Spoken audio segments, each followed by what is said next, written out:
Yishem Adon B'Matam Hashem's name will be blessed forever and ever. B'ezrat Hashem. We are in class Hanukkah number 3 for the year 2025, right? What is today? December 2nd.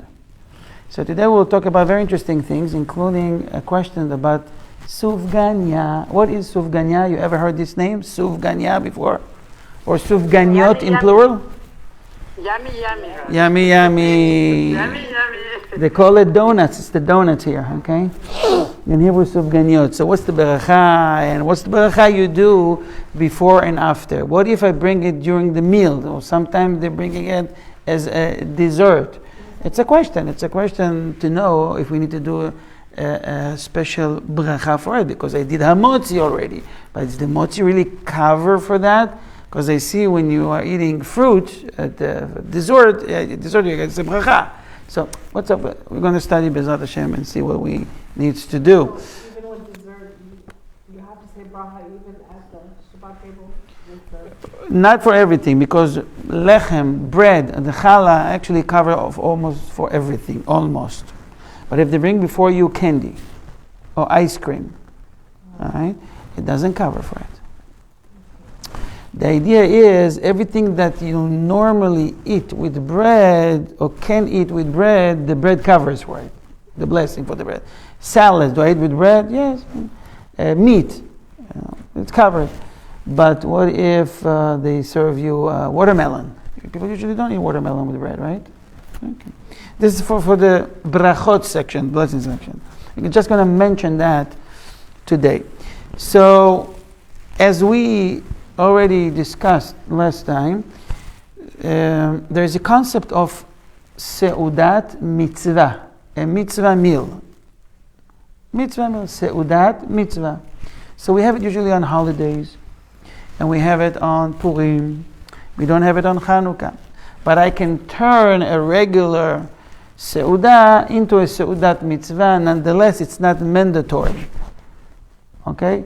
Not to compare with Purim, with that in Purim, the seudah is a mitzvah, it's mandatory. Alright? Baruch atah Adonai Eloheinu melech haolam shehakol nihya b'dvaro. Amen. Why are we even eating donuts on Purim? Why there's a custom to eat dairy food? Some eat dairy donuts, okay? What's it symbolize? What is this all about? So special meals on Hanukkah. Some poskim rule that there is no mitzvah to celebrate Hanukkah with a festive meals. Since our sages did not specify that, this is a time of fasting and joy. Therefore, any meal eaten during Hanukkah is considered an ordinary meal and not a mitzvah celebration. The poskim ruled that you're familiar with the word poskim? Poskim. I mentioned this. I'm saying this word many times, and I suspected that you guys have no idea what I'm talking about. So please stop me and ask me why I'm saying certain words. Otherwise, you will never learn, right? So posek is a rabbi that established the halacha, the Jewish law. It's called posek. Someone that gives the verdict. Posek. In plural, we're saying poskim. Okay? Like sitting, yoshev, singular, yoshvim, ochel, eating, ochlim, eating, in plural. So poskim, it's in plural, refers to the rabbi that established the laws for us. Poskim or singular posek. P-O-S-E-K.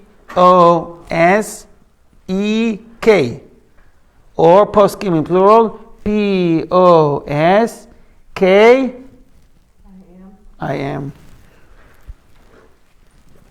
Okay. I have a question. When's the second shira? Other poskim rule that there is a mitzvah to celebrate Hanukkah through eating. The custom is to celebrate it with meals and to sing praises to God during those meals. Thus, converting an ordinary meal into a mitzvah celebration. So we can gather, have a meal, decide that you want to do it on dinner, have dinner every night, while the candles are kindled, when they are lit. and do a hamotzi, and dedicate this as a seudot mitzvah in your heart, in your mind. This is that mitzvah. Say a word or two of Torah, singing a little bit. Finish. Take you 5 minutes, and you all of a sudden you turned an ordinary meal into a mitzvah meal. If possible, one should take advantage of these celebrations to discuss the Torah, halachot, and inspiring material that will bring the participants to strengthen their fear of God and to draw closer to Him. I remember as a child, my parents used to do the meals, and we did a competition with riddles and questions about Hanukkah and prizes and stuff like that. Some schools have event that evening, but if you can't do it every night of the 8 nights, dedicate at least 1 or 2 or 3 nights. The more, the merrier. Okay?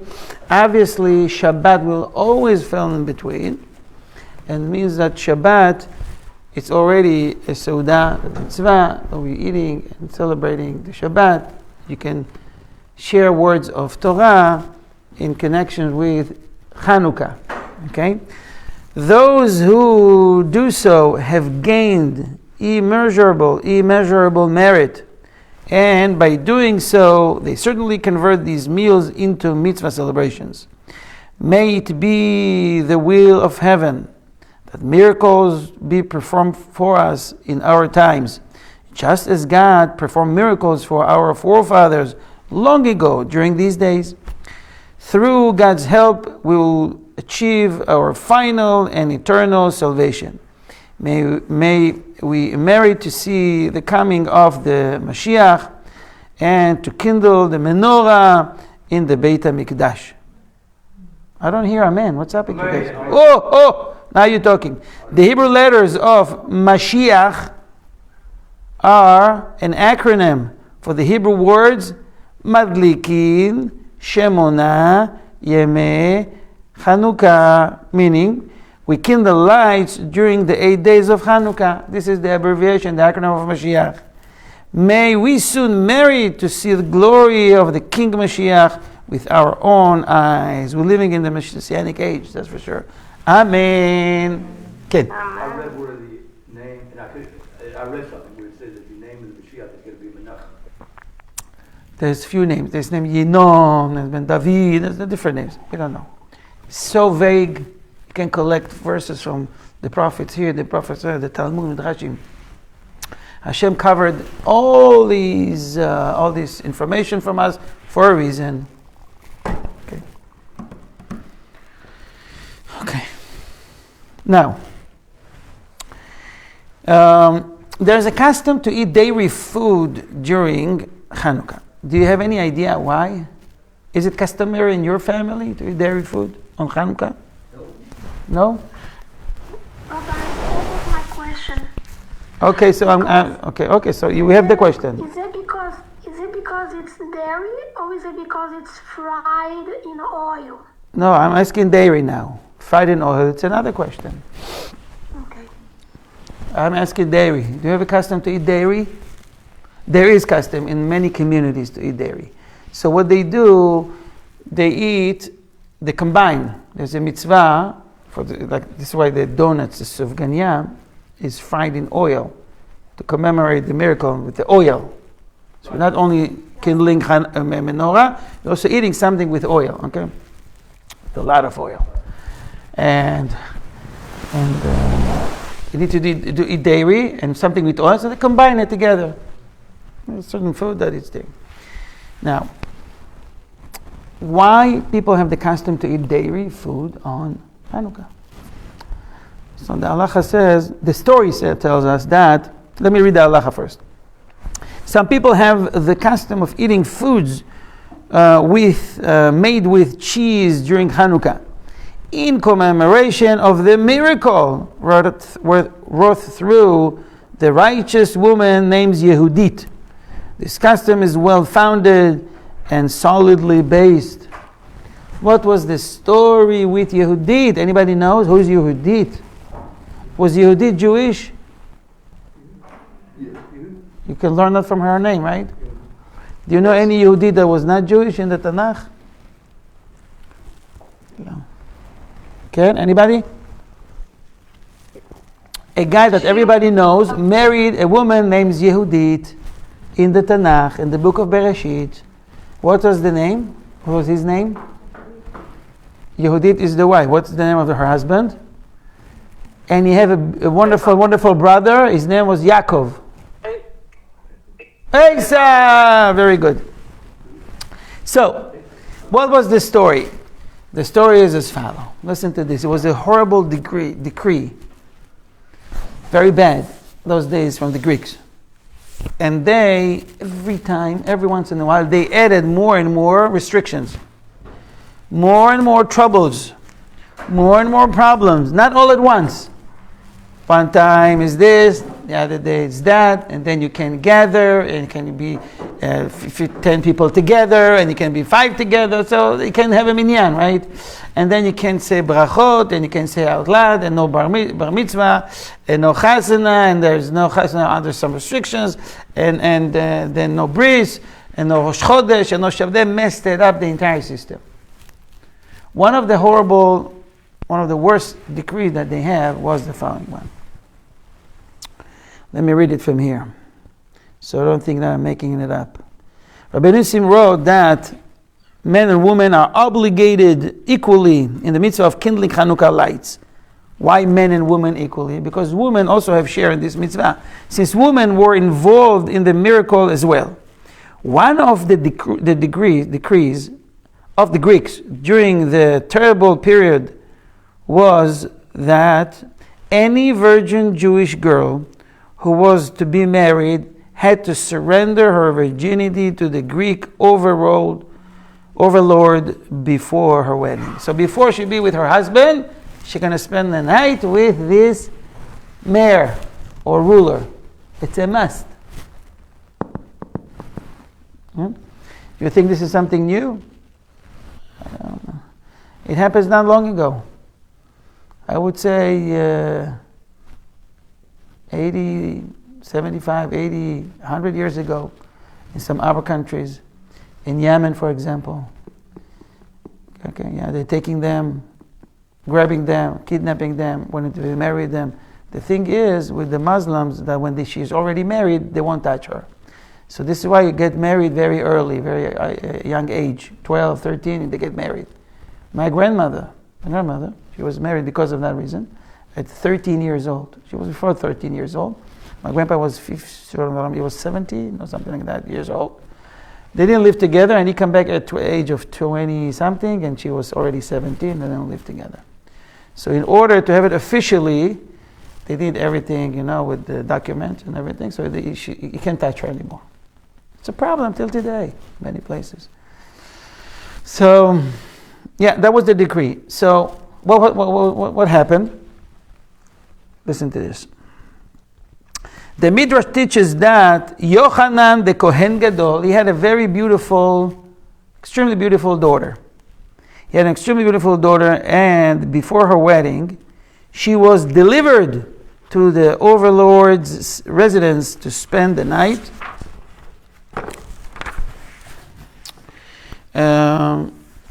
Spend the night with him. So what she did, she pretended that she's very honored. And she played the game. What she did was, she was brought to the camp.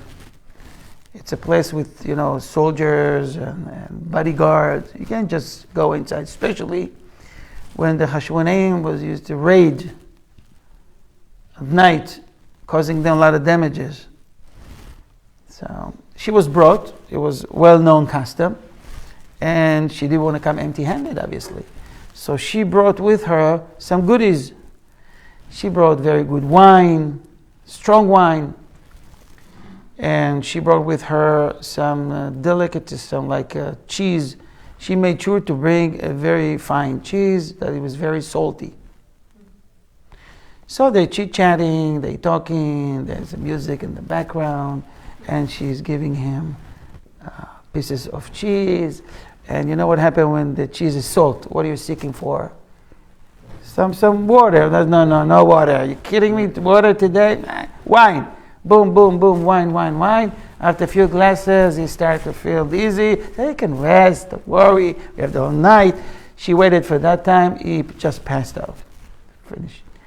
And she grabbed his own sword, and she shechted. She was just made a kosher shechita, kosher slaughtering, on his neck. And it was approved by the Vaad of Dallas. And it's not only that, you need to bring proof. So she chopped his head off, and she put it in a sack, and miraculously she was able to leave the camp with the bag, bringing it before the soldiers of Yerushalayim. They saw it, Baruch Hashem, and when the soldiers saw their commander, the chief, is dead, they flee all over. They thought it's a bad spirit. It's this God and this God against them. And balagan. It was a mess. And the Israelites were able to overcome their enemies due to the action of this lady named Yehudit. Okay, that was the story in a nutshell. So the miracle and the salvation and the victory was with the help of a woman. So since it's with the help of a woman, and she did what she did, it was so beautifully done. Think about it. Anybody here in this room is capable of doing something like that?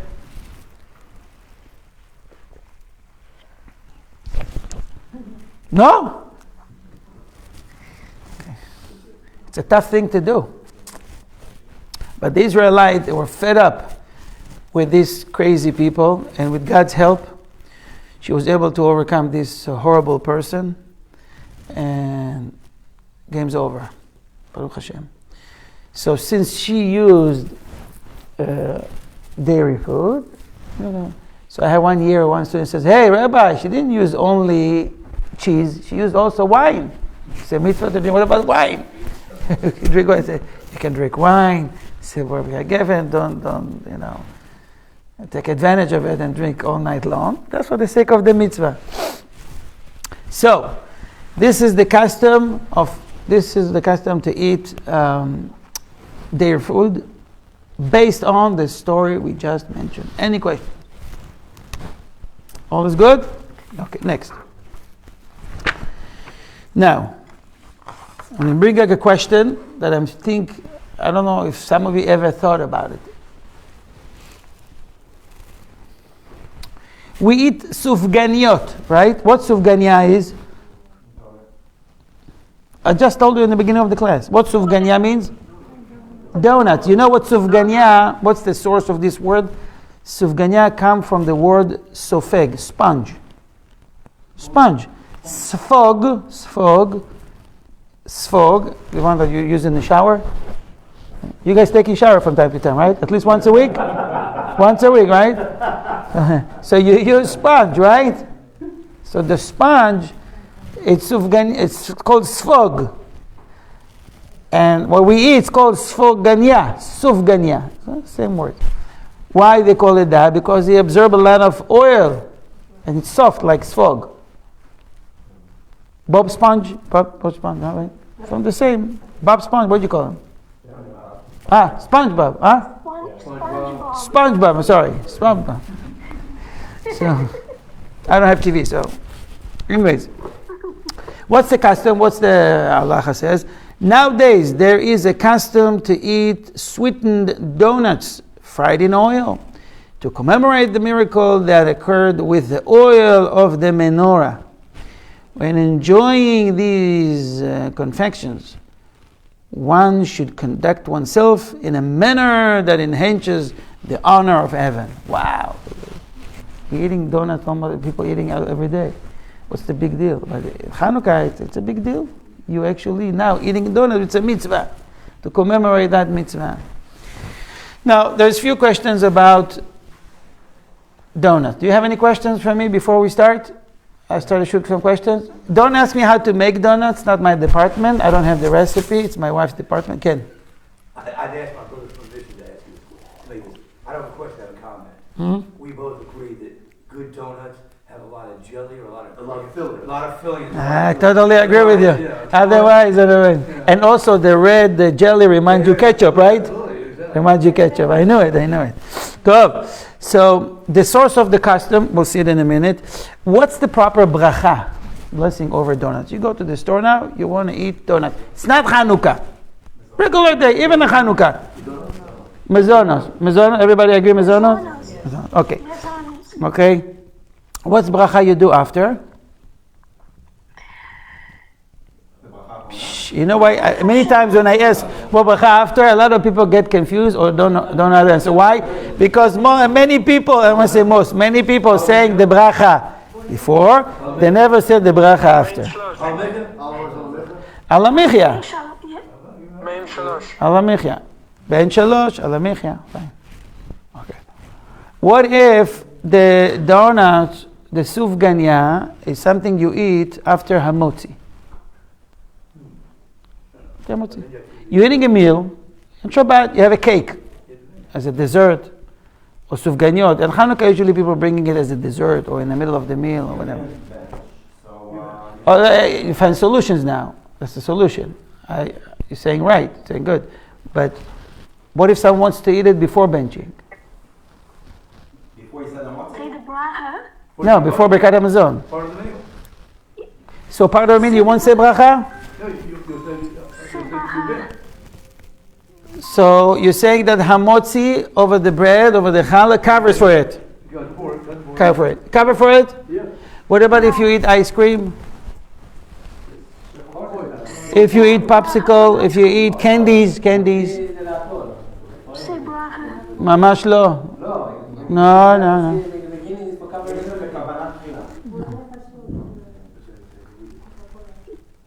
שהכל, Rabbi, by now. Say the bracha on the candy, on the dessert. Right? Okay, so let me read. Let me share with you the information here. Okay. The source of the custom of eating donuts. Okay, says kacham. Naftali, who quoted Rabbeinu Maimon. Rabbeinu Maimon. I don't know if you know Rabbeinu Maimon. Rabbi Maimon. Who is Rabbi Maimon? The father of the Rambam. The father of the Rambam. Rabbeinu Maimon. Rabbi Moshe ben Maimon. What's Rambam stand for? Rambam is the abbreviation. It's the acronym of Rambam. Rabbi Moshe Bam ben Maimon. Right? Yeah. Maimonides. So this is the original guy. The father. Sorry. So Rabbeinu Maimon, father of the Rambam, said that it is forbidden, it says, to ignore any established Jewish custom. Because people say, no, I have to eat donuts. They have to do it. Rambam fathers point out that customs in the Jewish communities have roots. And you don't, even if it seems to you that's a little bit strange, odd, you still have to make efforts to accomplish them. Obviously, ask the rabbi if this, whatever you're doing, makes sense, because some communities are making up stuff that I don't know where they're bringing it from. But anyways, the rabbi, a father of the Rambam says that it is forbidden to ignore any established Jewish custom. And on that basis, he ruled that everyone must have a festive meal on Chanukah.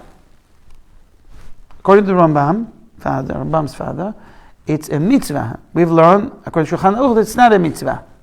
You can turn it to a mitzvah if you add singing, words of Torah. It's unlike Purim, that it's mandatory. So he says on Chanukah, to commemorate its miracles. Okay? He testified that the common custom was to fry sweet donuts in oil. For the commemoration, the miracle of the oil in Beit HaMikdash. Okay. Now, question we have every year. Believe me, every year we have this question. Another question. How to win the lottery? I don't know the answer. My wife donuts. As ex Shimon, I think he enjoyed some of them last night. Okay. Delicious. Toda. Who said delicious? The voice is very familiar. Ah. Who's that? Let's see a picture. Ah, okay. Anyways. Baruch Hashem. So donuts served during a meal. Look at this. Maran the Rishon LeZion, and now, let me start from the end. Ask your shul rabbi, because it's debatable among the rabbis in the community. This is why you saw different customs. This thing called donuts caused a little bit issues with its definition, meaning this is a bread or not considered bread. It's thick. It's something thick that we eat. You get the status of sweet bread or not. It makes it a bit complicated. So we'll see. Halacha is, everybody said, most of the opinion, you never say hamotzi. Right. Eat it by itself, mizonot.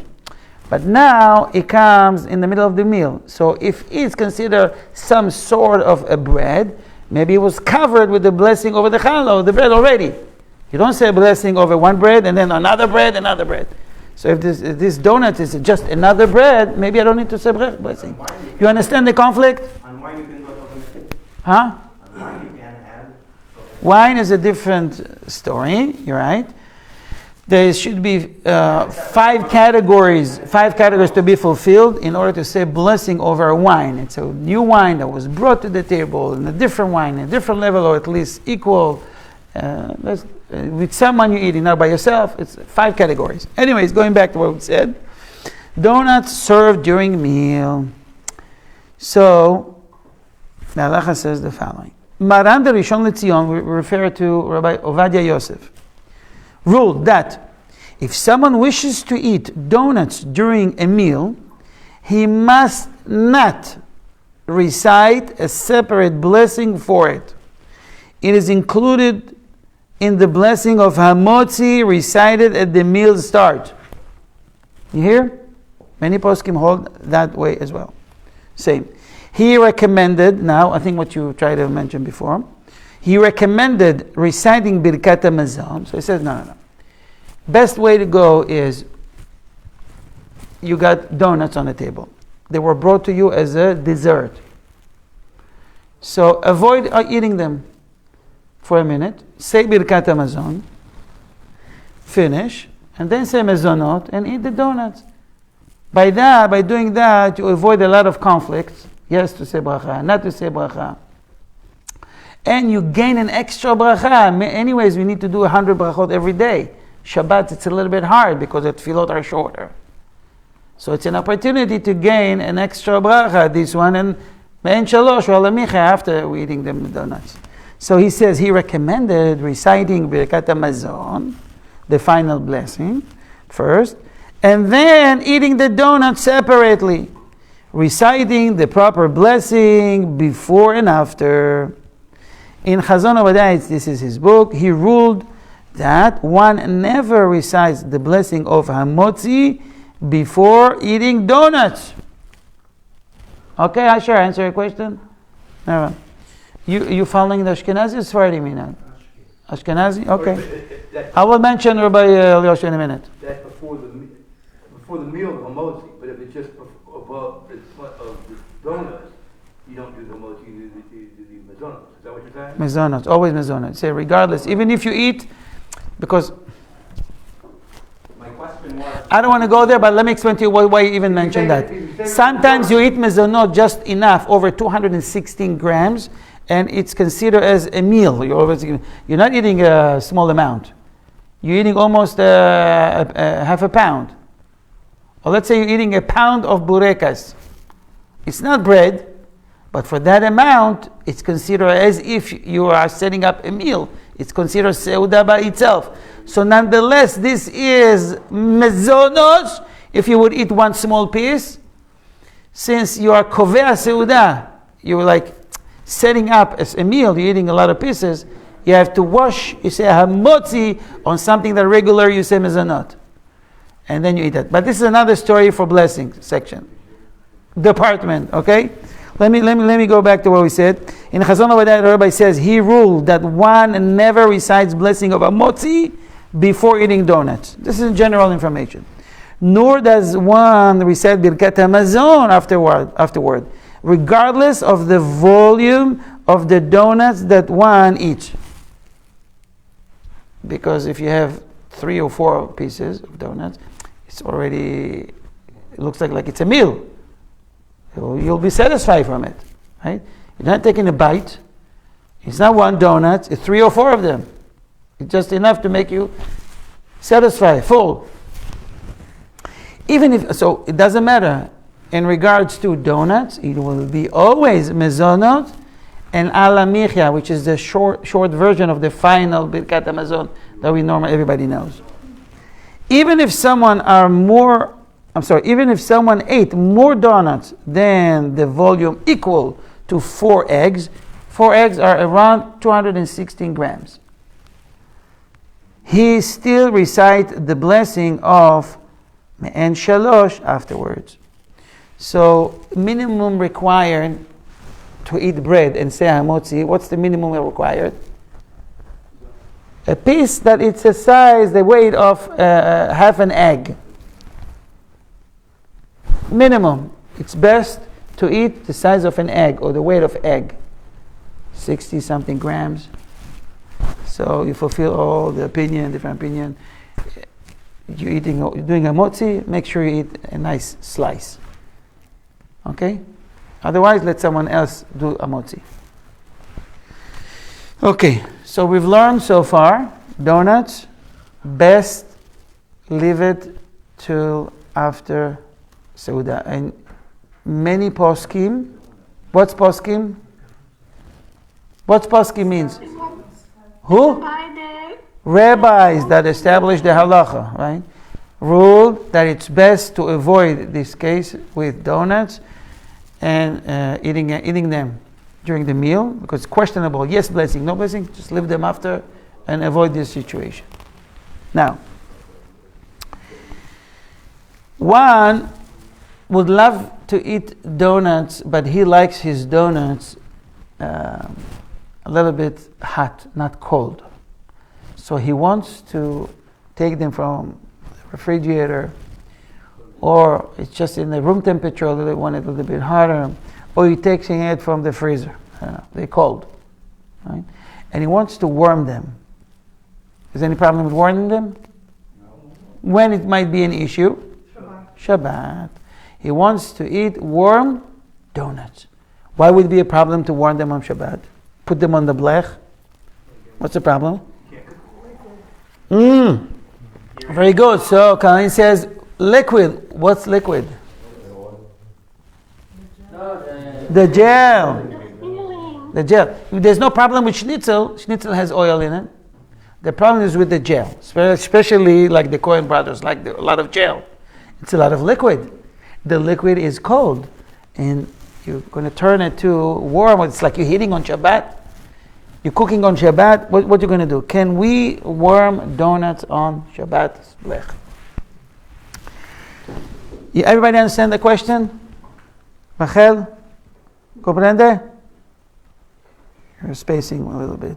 Spacing up. Harav Shlomo Zalman Oirvich. You heard this name before? And Sefer Shalmei Moed cited in Chazon Ovadia. So Rabbi Ovadia quote him. It's interesting to see that Rabbi Ovadia, many other poskim, quoting a great, phenomenal rabbi, Ashkenazi. When you look at the Ashkenazi book, they never quote, not say never. It's not the Ramban. They hardly quoting Sephardi rabbi. It's strange a little bit. Anyways, in his footnote on page 19, he ruled that it is permissible to warm up jelly donuts on Shabbat. Ashkenazim, using an electric warming tray, or in Yiddish, blech. Even if the donuts become scalding hot. Scalding hot, I mean hot that you feel the heat, you can get, burn from the jelly. Even though jelly is normally considered a liquid, regarding the rules of cooking on Shabbat, in this case is different. Why? If I would take a cup full of jelly to do it, no, you can't. But if the jelly is on the donuts, it's okay. What's the difference if it's by itself or inside a donut? And you see it coming out, and you have this beautiful circle, and what do you have this? And sugar, powder sugar. No, this is okay, and by itself is not okay. What's the difference? No, I want to hear svar. I want to hear someone that is think a little bit out of the box, out of the donut. Because it's been baked. You get in there. What? So listen to this. Okay. Liquid in this case is considered part of the solid donuts. It's already become part of it. Okay? Since it is inserted inside, even though the jelly is concentrated as one mass in a pocket of the donut, it is all considered one food, and the majority of it is the solid dough. This ruling concurs with that found in Responsa, and brings you more sources. Bottom line, no problem to warm sufganiyot. What sufganiyot? Donuts. You see, here you're studying also Ivrit. I should charge you twice. One for the Jewish halacha and one for the Hebrew. Okay, one more halacha for today. Yes? Nowadays, the people making sufganiyot baked. Right, we'll get to that. Baked is a different animal. Baked, many poskim rule that this is considered a bread. It causes a lot of problems. Okay, we'll see. Not problems. It's just we need to learn what bracha we should say. Okay. Proper blessing for latkes. What latkes? Latkes, the mashed potatoes, or the one that we... What do you call it when you... no. Grated. It's not mesh. What is it? Grated. The one that is grated, okay? And you make it latkes out of it, right? Some like the latkes very sweet, right? With carrot and cinnamon and sugar. We like it a little bit salty and even spicy. It's good with some, it's good. Now what's the blessing you say for it? Adama, Shehakol. I hear two opinions. So Kalanit says Adama. Haskar says Shehakol. You might be both right. Let's see. Proper blessing for potatoes, pancakes, latkes. Many people, in particular Ashkenazi Jews, have the custom of eating latkes, made of fried ground potatoes during Hanukkah. The opinion of the Maran, the Rishon LeZion, Rabbi Ovadia, is that even if the potatoes have been completely mashed, we must recite the blessing of Borei Peri Adama before eating it. Likewise, the Sefer of Asher Ish, citing Rabbi Yosef Shalom, Yoshiv, Ashkenazi rabbi, concurred with this ruling. Although, generally, Ashkenazi Jews rule to recite the blessing of Shehakol over mashed fruit or vegetables. He apparently felt that this case is different since it is common to eat mashed potatoes. So, if you eat pire, which is mashed potatoes, it's not mashed potato that you're frying it, it's a different animal, right? It's going to be adama. What do you call it when they're feeding the baby the apple? Applesauce, right? No, applesauce, right? Applesauce. What's applesauce? It looks like an apple. It's liquid. What did the bracha you say? Shehakol. Okay, now what? This is your homework? Homework. Give me an answer. You have 1 hour.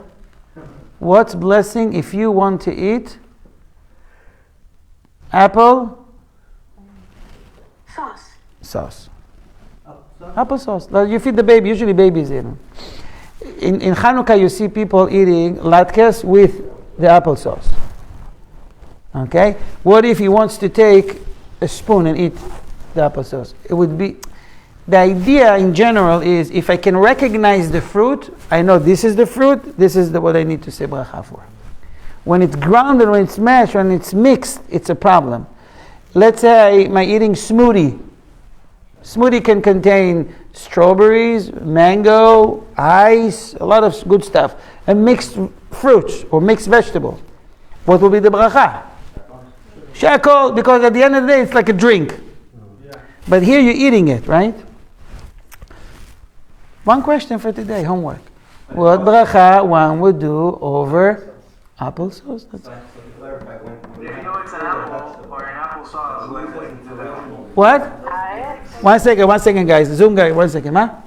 So the halacha is, I'm asking, I'm not saying, when you have a fruit or a vegetable and you lose its original form, right, where it's non-recognizable that it came from this exact thing, it's charcoal, right? No. Latkes, everybody knows that it comes from potatoes. Right. So this is why Rabbi Yosef here, he changed the ruling a little bit, because normally it would be the blessing you recognize, but now. But applesauce can be a whole bunch of other sauces. You don't know specifically that it's applesauce. It might be something else. It depends. What is it? What if it's a mango sauce? Exactly. So for many poskim, you have to say bracha as if this is a fruit. It's mashed. It's just mashed. I'm not talking about sauce like liquidish. It's liquidish. It's waterish. When it's waterish, it's a juice. I'm talking when it's smashed, like mashed potatoes. When you eat in a meal with steak, it's mashed potatoes. You eat steak and mashed potatoes. What the blessing you do over the mashed potatoes? Adama. It's not liquidish. It's just potato that is smashed. If you take apple and it's smashed, I know it's apple. You have to say it's. If it comes from a box of but if it's chunky, that's when you say. I can't hear both you two people at once. Huh? You have the instant ones. Is that still adama? מה זה instant? Box. From a box. I'm not familiar. It's like apple juice? No. Apple sauce? No, pire. פירי אדמה. אדמה. What about hummus? You have the garbanzo and the hummus. What This is a very good question. Better. You say bracha on the pieces, adama, and you cover for that. Or drink something shakol and you cover. Because when you start to smash and liquid dish, and it makes it... So grab something that is obvious and do it. You can gain 2 brachot on one food. For example, there's some sort of... just popped to my head. Ice cream that it has in between 2 biscuits, right? What do you call it? Casata, but what do you call it? I don't know what they call it here in English. Ice cream sandwich? Okay. So you have one layer is mizonot, and inside is the ice cream shakol. What should I say? Now we're getting into another issue. What's important for me? What do I care about? I care about, I like this the solid part, or I like the inside.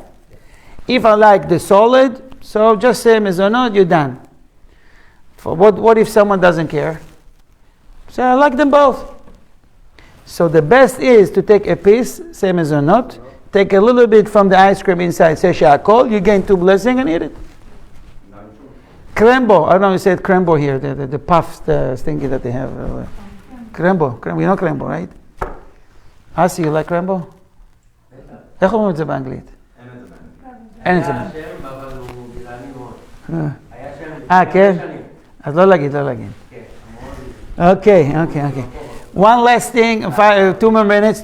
So you see, the whole section, the whole department of blessings, it's not that easy. It can be very confusing. And if you don't learn that, you won't know what to do. People think, shakol, mizonot, hamotzi, I'm done. No. It could be maybe the most complicated, because you do sometimes a lot of calculations. The problem is people don't practice it. They don't know. They just say shakol or don't say anything, which makes it worse not to talk about the blessing after. There's a mnemonic device though for it, like a sentence that you say. I heard it one time. Shakol. No, like. There's a blessing that you say, general one, when you don't know the blessing. Shakol niyah b'dvaro, it covers for everything. What are you referring to? In a class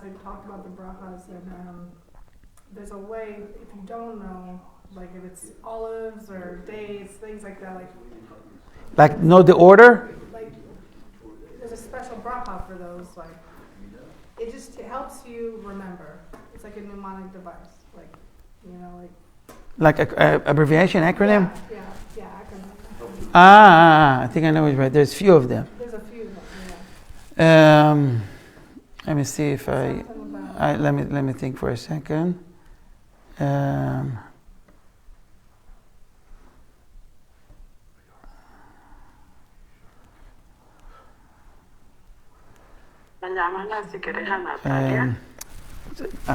can't think right now. It's the acronym of a mizonot, and then what comes down, it's etz, and then come adama, and then come shehakol. Right? So, yeah, but you still need to know what bracha you do for papaya. There's a papaya on the table. What bracha you do? Etz or mizonot? Etz or adama? You don't know. What bracha you do over? Can I bring so many examples? Okay. Okay. I just want to share with you the introduction for the next set of halachot that Be'ezras Hashem will do next week. It's very important to study them. Don't wait for this class. But we'll all gather here, Be'ezras Hashem, right after Mincha Arvit. Okay? So. The mitzvah of kindling Hanukkah light. The mitzvah of kindling Hanukkah light occurred special recognition in the eyes of our sages. They proclaimed, listen what they said, if you're careful about it, you care about it, you make efforts to do it. They said the following, quote, one who is careful to perform the mitzvah of kindling lights correctly will reward with sons who are Torah scholars. Wow, this is a great statement. Okay? Many great Torah scholars would go to the great length to prepare themselves spiritually to fulfill this mitzvah. And after kindling the light, they would be filled with joy as the light burned until the mitzvah was completed. Harav Eliezer David Tonin testified about himself in his Sefer Nefesh David. He quote, the mitzvah of kindling Hanukkah light is especially beloved to me. I enjoy simply sitting in the room where the lights have been kindled and gazing upon the candles as long as they are burning. He was just sitting there and looking at the menorah. Unless there is some emergency, I will not dream of leaving the location when the Hanukkah lights are burning. How long they need to last for minimum? We studied last year. 30 minutes, correct. Let me finish by saying it is worthy to note that our sages in the Talmud and all the poskim never used the word Hanukkah. Which word they use? Menorah. That is commonly used in the modern Hebrew for the Hanukkah menorah. The Sefer Enei Yitzchak Ratzabi, it's a Yemenite, mentioned these and claimed that it is preferable that we use the traditional word menorah. I see it here more in America. More in America, people are using the word menorah. In Israel, modern Hebrew, we used to say Hanukkah. It's best, like you guys learned here, to keep it up and saying menorah or Hanukkah menorah, or menorah or Hanukkah menorah. You need to see the difference between this one, menorah, that you don't have one. Menorah. You're right. The original menorah and our menorah is different. The menorah in the Beis Hamikdash, how many pillars it has? How many? 7. And we have 8 with actually 9 for the shamash. So trying to, but okay. So he says menorah or Hanukkah menorah, as it is called in the responsa of Shelat Yabetz.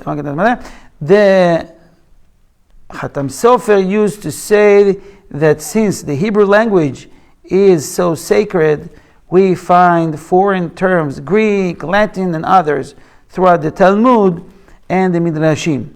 Our sages did not want to tamper with the holy tongue to invent new words according to Old Hebrew roots. Since the ancient tongue, Lashon HaKodesh, is that in which the Torah was given, and each word is genuine Hebrew, as unfathomable. What is that? What? Not fast. Okay, unfathomable significance in heaven. As we've learned in our Torah and Tanakh classes, that every word means something else, and there's a lot of Torah secrets in every letter, in every sign above and under. So if we can use the regular term, the ancient term, the Lashon HaKodesh, say menorah, it's better. Okay? Any questions? We all good? Okay. On behalf of Ohav Israel Foundation, I want to thank everybody participating in Torah class. May God bless you with everything you're doing and give you parnasah and all the best. Shalom, shalom. Same to you. Thank you, Rabbi. Thank you. Thank you. Bye. Thank you, Rabbi. Bye-bye. Thank you. Bye, everyone. Also, latkes with ketchup. Huh? Latkes with ketchup, applesauce. Rabbi, I have a great idea. You know how you always put the message that it's better if people show up instead of doing it on Zoom? How about hot donuts on Hanukkah? How about your wife sending you with? That's not a bad idea. That's not a bad idea. I will share that info with her. They're fatty too, though, Rabbi. They're fatty. Let it go. Thank you. Legend for listening to you. Thank you. Thank you for teaching us. Thank you for coming. It's a great support. Amen. A bissel. Ashayim dan. Agroisa dan. Same to you. Shalom Aleichem. Oh, you're seventh grade.